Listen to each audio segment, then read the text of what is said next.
anaenda kulipwa milioni 75 huko kwa mwezi. Petro Atletico de Luanda anaenda kuwa ameenda di Luanda kwa timu nzuri tukamepata. Yanga amekula mzigo mrefu.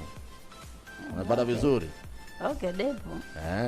Kwa hiyo bwana ndio hivyo, tayari chuma kile pale kimetua pale na amerudi nyumbani bwana. Mambo mazuri kweli. Sasa Yanga amepokea ofa, lakini wameangalia wakasema bana hapana. Yanga sasa wameanza ubishi. Huu ni ubishi unaitwa huu. Hii pesa ambayo imewekwa ni ndefu. Hii pesa iliyotumwa ni ndefu sana.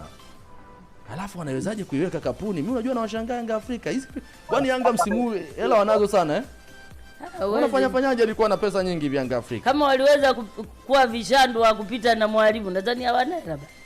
Vishandu tena. Sisi walipita na mwalimu saa 8 za usiku. Hivi just imagine. Yanga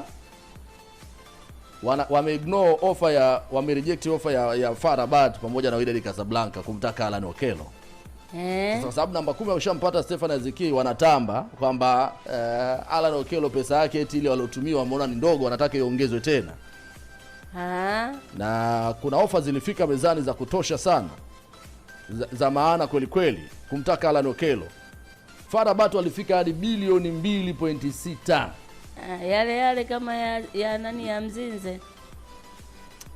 Unaelewa vizuri. Wydad Casablanca walipeleka bilioni 1.3, baadaye FAR Rabat wakapeleka bilioni 1.5, wakapanda juu. So unajua Pedro Gonçalves yuko FAR. Nataka wachezaji wazuri. Sawa. Baadaye FAR Rabat wakarudi na ofa ya bilioni 2.6, Yanga wakasema hapana, wanataka bilioni 3. Na watatoa. Kama wanamhitaji sana watoe. Yaani jana tu wamepeleka bilioni 2.6 na chambi na chinchi zake.